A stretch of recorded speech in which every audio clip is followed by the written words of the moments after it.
It is a review of Demonte Colony 2. 2015లో వచ్చిన డెమాంటీ కాలనీకి ఇది ఒక సీక్వెల్ అయితే ఇప్పుడు ప్రెజెంట్ తెలుగులో థియేటర్స్లో రిలీజ్ అయింది. ఈ మూవీ రివ్యూలోకి వెళ్ళే ముందు ఈ వీడియో కానీ మీకు నచ్చితే లైక్ చేసి ఛానల్ సబ్స్క్రైబ్ చేసుకోండి. ఈ సెకండ్ పార్ట్ చూసే ముందు ఒకసారి ఫస్ట్ పార్ట్ యూట్యూబ్లో అవైలబుల్గా ఉంది, దాన్ని ఒకసారి చూసాక మూవీ చూడడానికి వెళ్ళండి. అప్పుడు ఈ మూవీ స్టోరీ బాగా అర్థమవుతుంది. లేదంటే థియేటర్స్లో 2 minutes అయితే రీక్యాప్ వేస్తారు ఫస్ట్ పార్ట్లో ఏం జరిగిందని, దాన్నైనా మిస్ అవ్వకుండా చూడండి.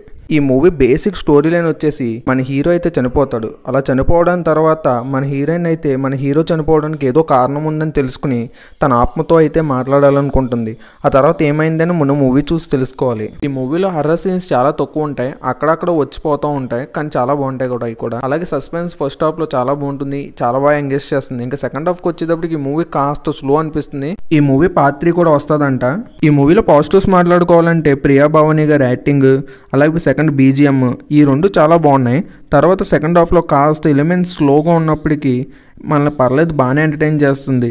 మూవీ అయితే ఓవరాల్గా నాకైతే నచ్చింది. ఈ మూవీ మీకు కూడా నచ్చుతుంది అనుకుంటున్నాను. ఈ వీడియో కానీ మీకు నచ్చితే లైక్ చేసి మన ఛానల్ సబ్స్క్రైబ్ చేసుకోండి.